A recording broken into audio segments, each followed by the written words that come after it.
আমাৰ মাজৰ বহুতো লোকে প্ৰাৰ্থনা কৰাৰ লগে লগে উত্তৰ পাব বিচাৰে। এনেকুৱা ভাৱ, এনেকুৱা চিন্তা সাধাৰণতে সকলোৰে হয়। মই প্ৰাৰ্থনা কৰিলে লগে লগে মই উত্তৰ পাব লাগে। এনেকুৱা আত্মিক অৱস্থা মোৰ হ'বলৈ হ'লে মই কি কৰিব লাগিব? মুহূৰ্ততেই মোৰ প্ৰাৰ্থনাৰ উত্তৰ পাব লাগে। এনেকুৱা আত্মিকতা মোৰ হ'ব লাগিব। এইদৰে আশা কৰা কোনোবা ইয়াত আছে নেকি? আছে যদি এবাৰ হাত দেখুৱাওকচোন। মই প্ৰাৰ্থনা কৰাৰ লগে লগে ঈশ্বৰে মোক উত্তৰ দিব লাগিব। এনেকুৱা আত্মিক অৱস্থা মোৰ হ'বলৈ হ'লে মই কি কৰিব লাগিব? য়েছ, ৰাইট।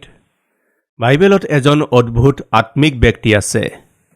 তেওঁ কৰা প্ৰাৰ্থনা বৰ চুটি। বহুত কম সময়ত বৰ সংক্ষেপে আৰু শান্তিযুক্ত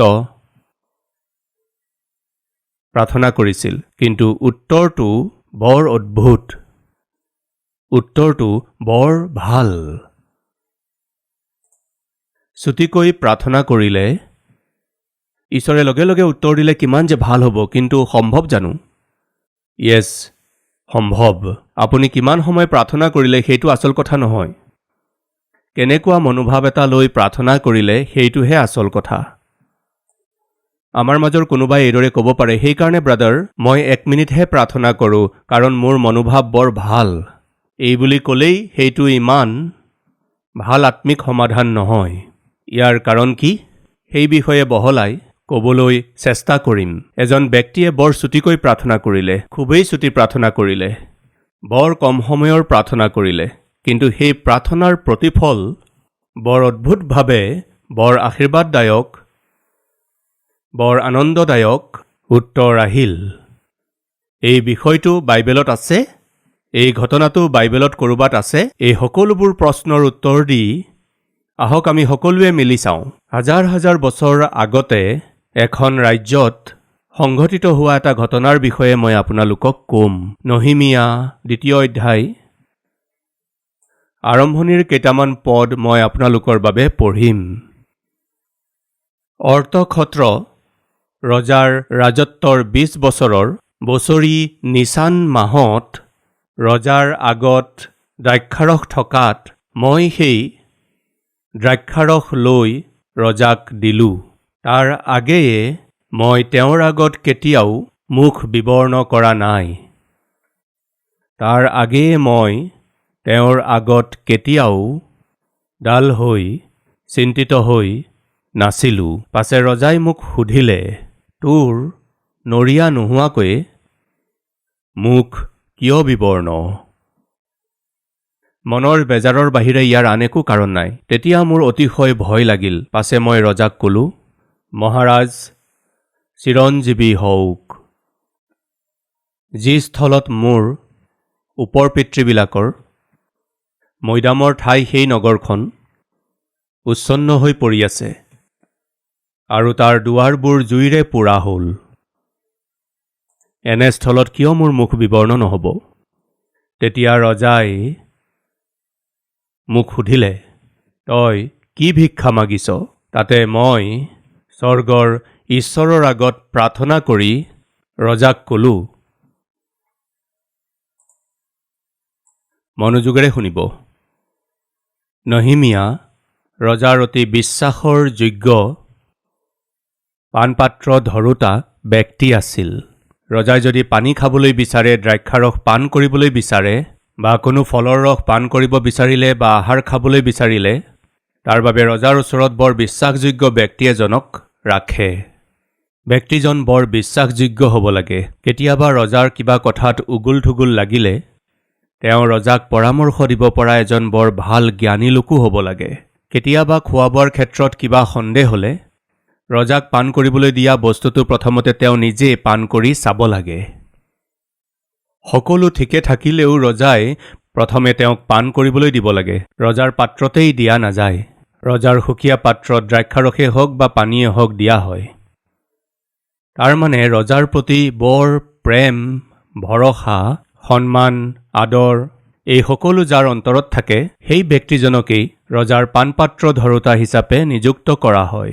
সেইদিনা ৰজাৰ ওচৰত কোন আছিল জানেনে? নহিমীয়া আছিল। তেওঁ তাতে চাকৰি কৰিছিল, গভমেণ্ট জব। কি চাকৰি কৰিছিল বুলি সুধিলে ক'ব চৰকাৰী চাকৰি, গভমেণ্ট জব।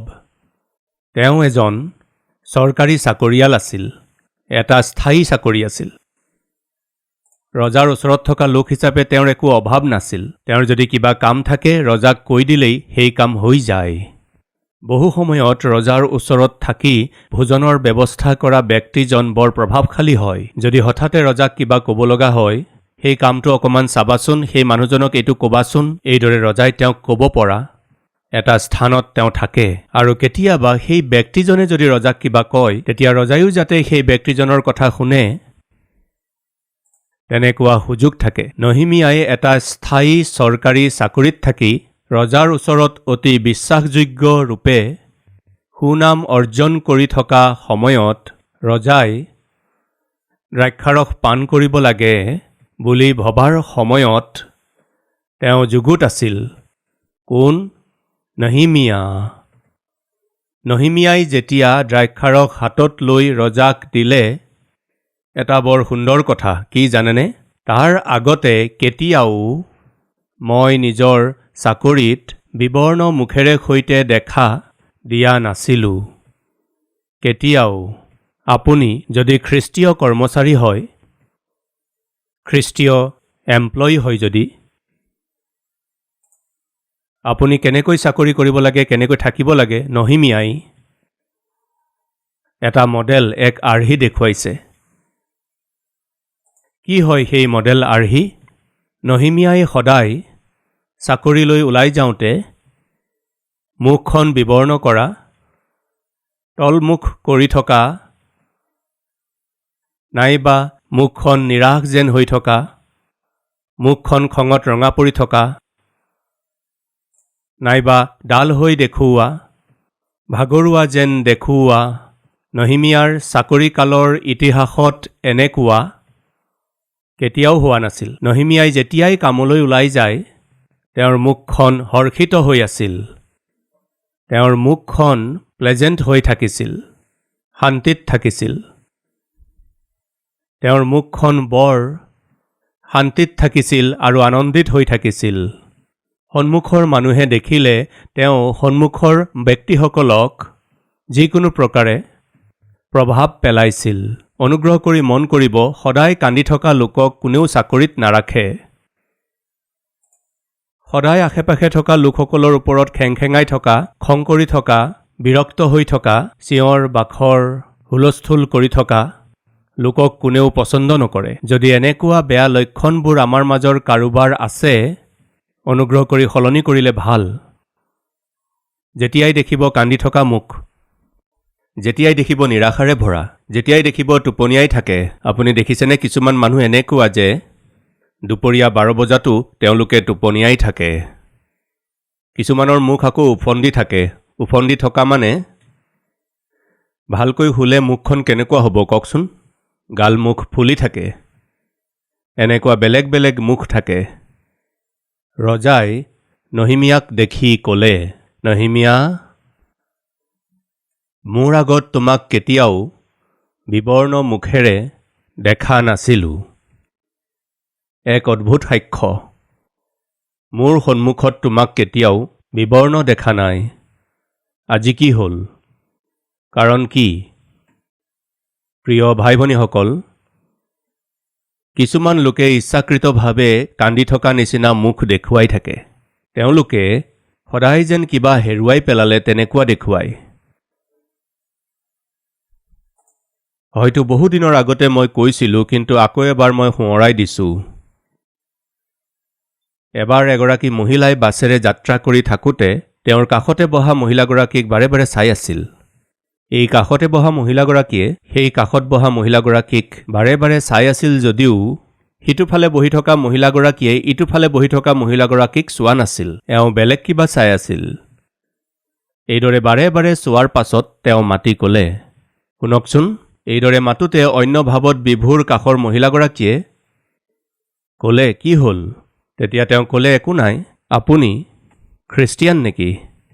এই বুলি সুধিলে। তেওঁ আচৰিত হৈ ক'লে, আৰে, আপুনি ঠিকেই কৈছে। মই খ্ৰীষ্টিয়ান বুলি আপুনি কেনেকৈ জানিলে?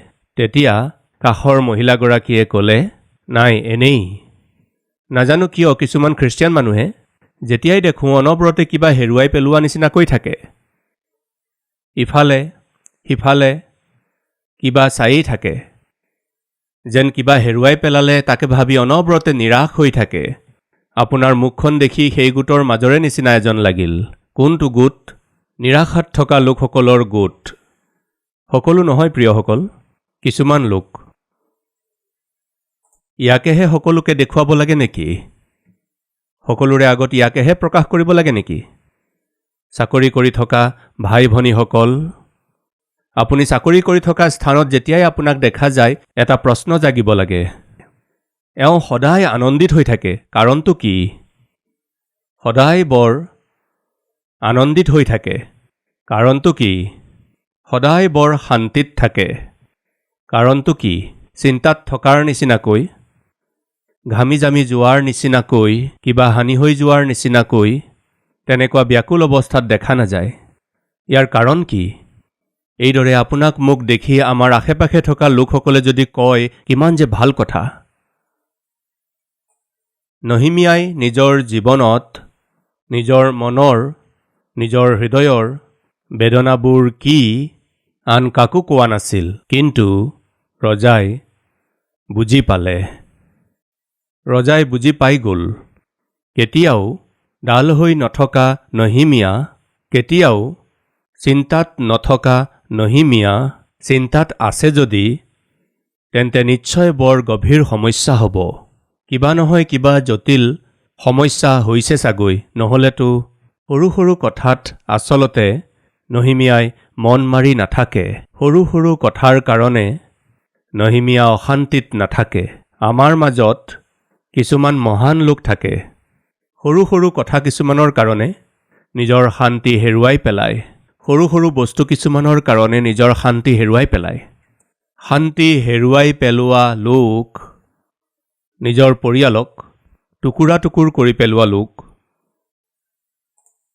নিজৰ হাতেৰেই নিজৰ ঘৰখন ধ্বংস কৰা লোক, স্বামীসকলো হয়, পত্নীসকলো হয়। অৱশেষত কোৰ্টলৈকো এওঁলোক গৈ পায়। এওঁলোক কোৰ্টলৈ যোৱাৰ পিছত, বিবাদ আৰম্ভ হোৱাৰ পিছত তেওঁৰ সৈতে গৃহস্থালী নকৰোঁ মানে কেতিয়াও নকৰোঁ। ইফালে কয় মই তেওঁৰ লগত নাথাকোঁ মানে নাথাকোঁ, তেওঁৰ লগত মই নাথাকোঁ মানে নাথাকোঁ। আচলতে কি হৈছেনো? ইজনে আনজনৰ সৈতে কিয় ইমান শত্ৰুতা কৰিছা? ইজনে আনজনৰ সৈতে কিয় মিলিব পৰা নাই? কাৰণ কি? হাজিৰৰ পিছত হাজিৰৰ পিছত হাজিৰৰ পাছত হাজিৰ হোৱাৰ পিছত আচলতে ইমান খঙৰ, ইমান কাজিয়াৰ, বিবাদৰ কাৰণ হৈছে স্বামীয়ে কয় সদায় ইডলি বনাই থাকা, সপ্তাহত অন্ততঃ দুবাৰমান ডোচা বনাব পাৰা নহয়। তেওঁ এই বুলি ক'লে, কিন্তু পত্নীয়ে ক'লে তোমাৰ কাৰণে ইডলি বনোৱাটোৱেই যথেষ্ট আৰু ডোচা লাগে।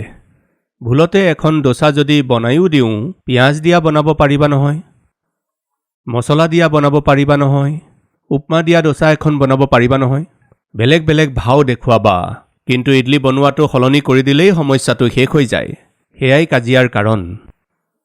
শেষত জানিব পৰা গ'ল যে প্ৰতিদিনে তুমি মোক ইডলি বনাই দি আছা, মই পৰিশ্ৰম কৰি উপাৰ্জনেৰে তোমাক যি লাগে সকলো তোমাক দি আছো, যদি মোক অকণমান সোৱাদযুক্ত আহাৰ বনাই দিয়া বুলি কোৱাৰ কাৰণে তোমাৰ মুখৰ কাৰণে কি ইডলিয়ে বহুত, আৰু ডোচা, পুৰি, চিংৰা, কচুৰি এইবোৰ লাগিবই নেকি? মানে মই ক'ব বিচৰা কথাটো হৈছে কিছুমান মূৰ্খ লোকে তেওঁলোকৰ শান্তি, তেওঁলোকৰ আনন্দক ইমান সহজতে নষ্ট কৰি পেলাব পাৰে যে ভাবিলে আচৰিত লাগে। ইয়াৰ কাৰণ হৈছে তেওঁলোকে শান্তিৰে থাকিবলৈ নাজানে। শান্তিৰ পৰিৱেশ এটা গঢ় দিবলৈকো তেওঁলোকে নাজানে। তেওঁলোকে জানে যদি কেৱল এইটোহে জানে যে শান্তিৰ পৰিৱেশটো কেনেকৈ অশান্ত কৰিব পাৰি, মিলাপ্ৰীতি নোহোৱা কৰিবলৈ। ইয়াৰ কাৰণটো মই কৈছোঁ, য'ত শয়তান থাকে তাত শান্তি নাথাকে। য'ত শয়তানৰ দ্বাৰাই পৰিচালিত লোকসকল থাকে, সেয়া লাগিলে স্ত্ৰীয়ে হওক বা পুৰুষেই হওক, শয়তানৰ নেতৃত্বত পৰিচালিত লোকসকল, পুৰুষ মহিলা যি যি পৰিয়ালত নিবাস কৰি থাকে, সেই পৰিয়ালত শান্তি নাথাকে, মিলাপ্ৰীতি নাথাকে। যি পৰিয়ালত ঈশ্বৰ থাকে, যি ব্যক্তিৰ জীৱনত ঈশ্বৰ থাকে, তেওঁলোকৰ শান্তি বৃদ্ধি হয়। তেওঁলোকে শান্তিক প্ৰেম কৰে, তেওঁলোকে শান্তি কামনা কৰে। তেওঁলোক তেনেকুৱা ব্যক্তি হয়। আজি মোৰ প্ৰশ্ন হৈছে, বাক্য শুনি থকা ভাই ভনীসকল, আপোনালোক শান্তিৰে কিয় থাকিব পৰা নাই? আপোনালোক আনন্দেৰে কিয় থাকিব পৰা নাই? চাকৰি কৰা স্থানত শান্তিৰে থাকিব পৰা নাই, যাত্ৰা কৰা সময়ত শান্তিৰে থাকিব নোৱাৰে, কামৰ সময়ত শান্তিৰে থাকিব নোৱাৰে, পৰিচৰ্যা কৰা সময়ত শান্তিৰে থাকিব নোৱাৰে। কিয় নোৱাৰে? আপুনি শুওঁতে শান্তিৰে শুব নোৱাৰে। কাৰণটো কি? এবাৰ ভাবকচোন। এই যি শান্তি প্ৰভুৰ সৈতে সহভাগিতাত থকা ব্যক্তিৰ বাবেহে সেয়া সম্ভৱ। যিয়ে প্ৰভুক পাইছে তেওঁৰ কাৰণেহে সেয়া সম্ভৱ। আজি আপোনাৰ জীৱনত, আপোনাৰ পৰিয়ালত, আপোনাৰ পৰিচৰ্যাত শান্তি নোহোৱাৰ মুখ্য কাৰণ হৈছে ঈশ্বৰৰ অনুপস্থিতি। That's simple. নহিমিয়াই কেতিয়াও নিজৰ শান্তি হেৰুওৱা নাছিল। যেনেকৈ মই এতিয়া ক'লোঁ, সৰু সৰু কথাৰ কাৰণে নিজৰ শান্তি হেৰুৱাই পেলোৱা ব্যক্তি নহিমিয়া নাছিল। তেওঁৰ মুখমণ্ডলৰ পৰা মিচিকীয়া হাঁহিটো নোহোৱা হৈ যোৱা মানে নিশ্চয় কিবা চিৰিয়াছ, কিবা জটিল সমস্যা অহাৰ বাহিৰে তেওঁৰ মুখৰ মিচিকীয়া হাঁহিটো নুগুচিব। এনেকুৱা ধৰণৰ অভিপ্ৰায় তাত থকা সৈনিকসকলৰেই হওক, তাত থকা সাধাৰণ কৰ্মচাৰীসকলৰেই হওক, অকল সেয়াই নহয়, তাত থকা ৰজাৰো তেনেকুৱাই অভিপ্ৰায়। ইমান সহজতে চিন্তাত নপৰে, ইমান সহজতে ভাৰগ্ৰস্ত নহয়। এই নহিমিয়াই সেইদিনা যেতিয়া চাকৰি কৰি আছিল, সেইদিনা এখন অদ্ভুত প্ৰতিচ্ছবি দেখুৱালে। আজি আপোনাৰ অৱস্থা কি? এবাৰ ভাবকচোন।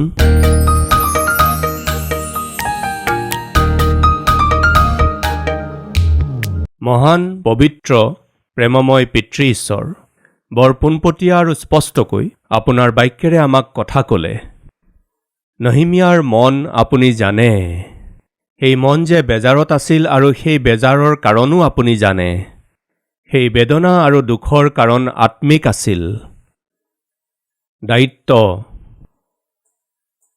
আপোনাৰ প্ৰতি, আপোনাৰ লোকসকলৰ প্ৰতি, আপোনাৰ আঁচনিৰ প্ৰতি তেওঁৰ দায়িত্ববোধে তেওঁক বেজাৰ দিছিল। নহিমিয়াৰ মন আপুনি বুজি পালে কাৰণে, তেওঁ কৰা কাৰ্যবোৰ আপোনাৰ ইচ্ছা অনুসৰি হয় কাৰণে, তেওঁৰ হৃদয়ৰ বেজাৰ বাক্য অনুসৰি হয় কাৰণে, তেওঁ একেবাৰে সৰু প্ৰাৰ্থনা কৰোঁতেও ইমান মহান উত্তৰ দিলে পিতা, ইমান সমৃদ্ধি আৰু ইমান প্ৰচুৰতাৰে উত্তৰ দিলে। এনেকুৱা আত্মিকতা আমাকো দিয়ক, এনেকুৱা জীৱন আমাকো দিয়ক। ঘণ্টা ঘণ্টা ধৰি কান্দি কান্দি প্ৰাৰ্থনা কৰা পিছতো একো উত্তৰ পোৱা নাই। হৃদয়খন ঠিক নহ'লে কান্দি কি লাভ? বিবেচনা ঠিক নহ'লে কান্দি কাটি কি লাভ হ'ব?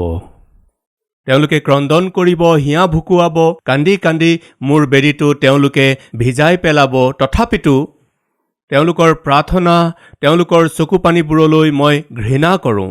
আপোনাৰ বাক্যত এইদৰে কৈছে, আজি আমাৰ বহুতৰে ক্ৰন্দন আৰু চকুলো আপোনাৰ ঘৃণনীয়, কাৰণ আমাৰ জীৱন ঠিক নহয় কাৰণে। নহিমিয়াৰ দুখ বৰ অদ্ভুত আৰু আশ্চৰ্য কাৰ্য, বহুতো আশীৰ্বাদ জেৰুচালেম নগৰৰ বাবে পোৱাৰ কাৰণ হ'ল, পিতা, আমাৰ দুখ, আমাৰ বেদনা, আমাৰ চকুলো আমাৰ বাবে, আমাৰ পৰিয়ালৰ বাবে, আমাৰ মণ্ডলীৰ বাবে, আমাৰ দেশৰ বাবে আশীৰ্বাদদায়ক কৰক পিতা। যীশু খ্ৰীষ্টৰ নামত মাগিছোঁ পিতা, আমেন।